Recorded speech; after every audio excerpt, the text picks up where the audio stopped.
Cinema Classics is brought to you by the Gateway Film Center at 1550 North High Street in Columbus, Ohio. Further details and showtimes online at gatewayfilmcenter.com. The award-winning Cinema Classics is produced by John DeSando and Johnny DiLoretto. Oh.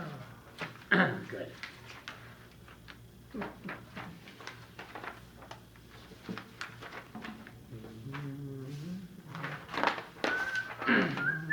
Okay, turn this baby off.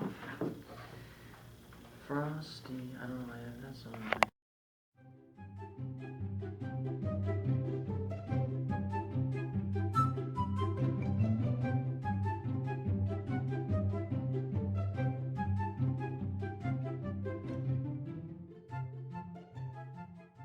Cinema Classics is brought to you by the Gateway Film Center at 1550 North High Street, Columbus, Ohio. Further details and showtimes can be found online at gatewayfilmcenter.com. The award-winning Cinema Classics is produced by John DeSando and Johnny DiLoretto. Listen to the shows and read reviews online at WCBE.org and like us on Facebook. Wow, you remembered! Oh my God, my heart has stopped. I'm Johnny DiLoretto. I'm John DeSando. This is Cinema Classics. We're at the Gateway Film Center. I'd love to be here. And let's see. We Tom, got, yeah. Go ahead. Well, I was just going to say that we have the reason we're doing a kind of comparison contrast between Tom Cruise and Kevin Bacon. Yep. Is that both of them are in films that we have liked this summer. Yeah. Or at least I have seen Cop Car. Right. And we both have seen Mission Impossible. Mission Impossible 5, Rogue Nation. Yeah, right.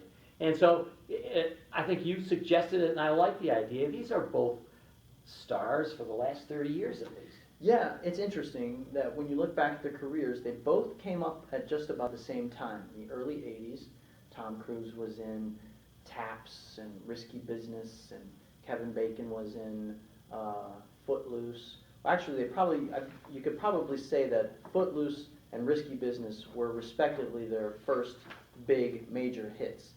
And both of them were, seemed at the time destined for stardom. Now, only Tom Cruise became a superstar, still one of the biggest box office draws in the world at 53 or however old he is. But he doesn't have a game named after him. No, he does not have a game. He does not have 6 degrees of Tom Cruise. I love that. Kevin Bacon is, in addition to his respectable career, has this game. In fact, doesn't he appear in Black Mass? He does. Okay. Black Mass, yeah. He's like the head of the federal agents.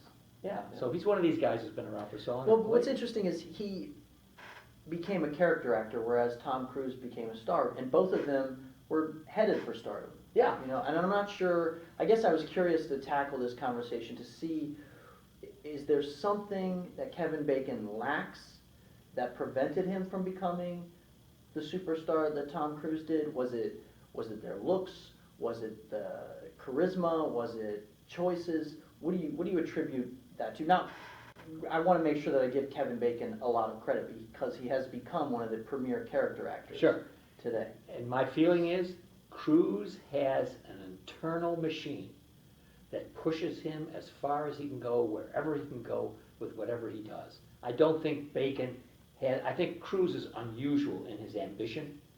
I don't think he stops promoting himself or seeking roles that will promote him. Mm-hmm. And if you think, way back to A Few Good Men, for instance, this guy can act, but he can also hang out from planes. Yeah. So Cruise can do just about anything. Now, I'm not that Kevin Bacon can't, but Bacon doesn't appear to have the panoply of roles that Cruise has been offered and has done. Because if you look through Cruise filmography, there are some very impressive films in here. Tend to think of him as the Mission Impossible guy. Right. He's much more than that. Of course. You don't become a huge star like that for 30 years. Yeah. By just doing the same thing over and over again. Remember his turn in Tropic Thunder? Yes. Boy, that was great. That was actually a career turning point for him. At that point, he had stumbled a couple times at the box office. He was definitely losing touch with people, based on some of his regrettable antics on television, and he lost a younger crowd. And then Ben Stiller gave him that part in Tropic Thunder, and suddenly he had a little cachet again. You're right, I forgot the Scientology business has dogged Yeah. him. But he's overcome that even. But look, he's also a better looking guy. That's true. He's more of a, he's got classic good looks with that movie star charm, that great smile. Yeah. He's got a lot of energy, and yes, he can wield it in a lot of different ways, and has over the years. I mean, I think that Rain Man, his performance in Rain Man, is one of the best performances of that decade. Another great choice. Don't you think Bacon was grand in Apollo 13? I thought that really did something for him. Yeah, and I think that's around the time when Kevin Bacon starts exploring his ability to disappear into a cast. Yep. A larger cast. He's done it gracefully, really. If you think about a guy who could have been a star and then didn't become a star, he could have, I don't know, made some desperate choices, but he didn't. He made smart choices. He took second seat, sometimes third, billing to bigger stars like Tom Hanks. And now, he takes these smaller roles, and occasionally top lines a smaller independent B movie like Cop Car. And he does it, he's great. Yeah, in Mystic River. Mm-hmm. I think he was, again, as you say, he was. There were several stars in that movie. Yeah. And not he, but he did a great job. That's a choice of, 8 years or so after Apollo 13. Yeah. He makes a great choice with that one. I'm trying to think. He's also in X-Men. I mean, he didn't do much. Frost and Nixon he was in. Yeah, I'm kind of surprised sometimes at how small the roles he takes are. He doesn't seem to care very much.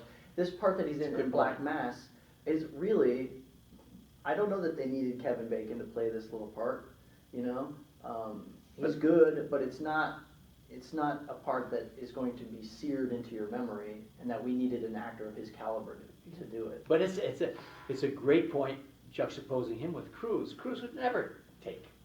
Cruise doesn't take small roles, right? Well, Tropic Thunder was a pretty small role. Yeah.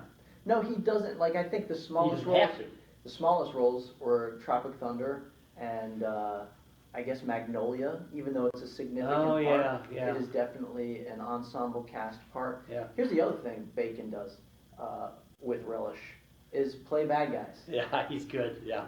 And Tom Cruise, I guess, let's see, how many bad guys? Collaboration, right? Oh, Collateral. Collateral. Yeah, he plays the hitman that Jamie Foxx That's picks up. right. Yeah, he is a bad guy in that. Yeah. Interview with a Vampire. Okay.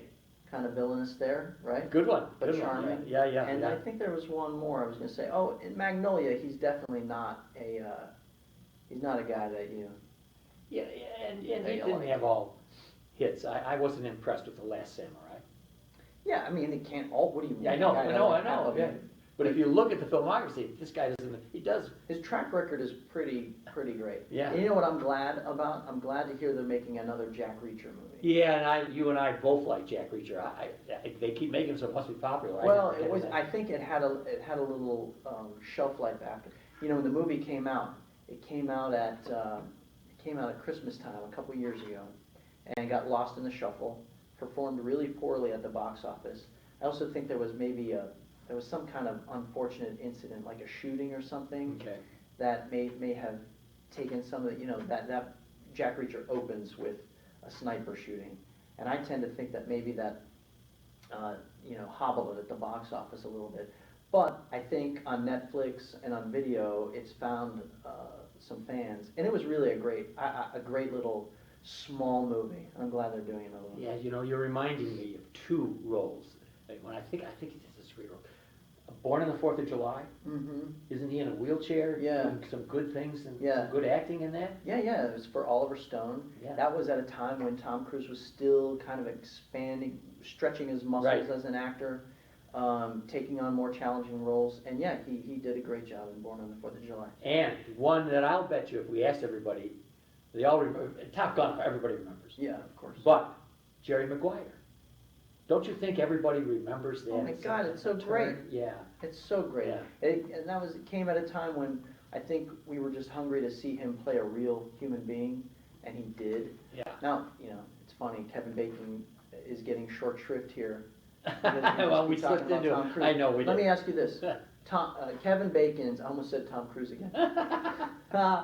What is Kevin Bacon's finest performance, do you think? Oh, man. The Tremors movies? Boy, That was a joke. this is, That was supposed to elicit one of your it wasn't signature because, of cackles. course, this is a kind of arcane question that you're asking me.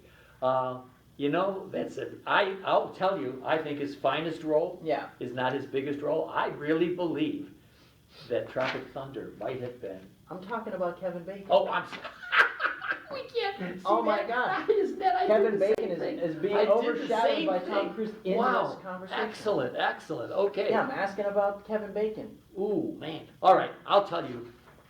That's the role that I like best of his. Yeah. Cop car. Really? Yes. I think that suited him perfectly. Wow. I mean, he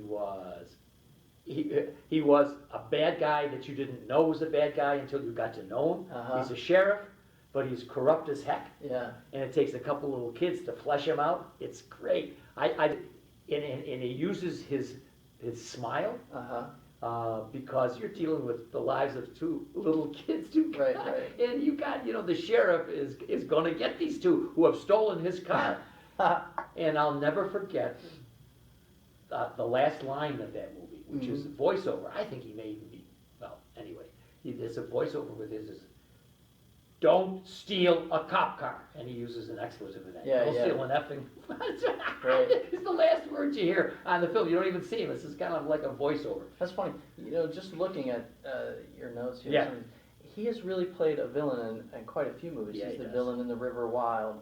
He's the villain in X-Men First Class. Yeah. He is, if you'll recall, he's the villain in, remember he did that Paul Verhoeven movie, The Invisible Man, that was called Hollow Man. Oh, Hollow. Oh, wow. Yeah. And, but I got a question to end this conversation for you. And I don't want you looking at your notes. Oh, I I won't. want you to rack your brain. Are you thinking kidding? This will never happen. Because at the outset of this show, you mentioned that Kevin Bacon, of the two of them, is the only one to have a game Yeah. named after him. Yeah. Okay, so Kevin Bacon and Tom Cruise are only separated by what would be called one bacon. There's only one bacon between them. So they were in a movie together. Oh. Do you know what it is? Oh. Don't, you're looking at your notes. I'm talking I wouldn't know. Oh, they are in JFK? No, of course not. No. Get on, Mike. A few good men. You got it. How did you know that? You're looking at your freaking notes. Well, I had to make Oh. the intellectual correlation between this and this. So give me a Oh, little you bit. saw. I see. You saw. You have it on both sheets. Well, I did. Once I saw that on that sheet. Yeah, isn't that great? I They're know. in A Few Good Men That's together. excellent. Anyway, two good actors. I think in two really good films currently, and they're both at an age where we got another 20 years at least from them. Oh yeah, and I'd love to see him do something else. Kevin Bacon, Tom Cruise.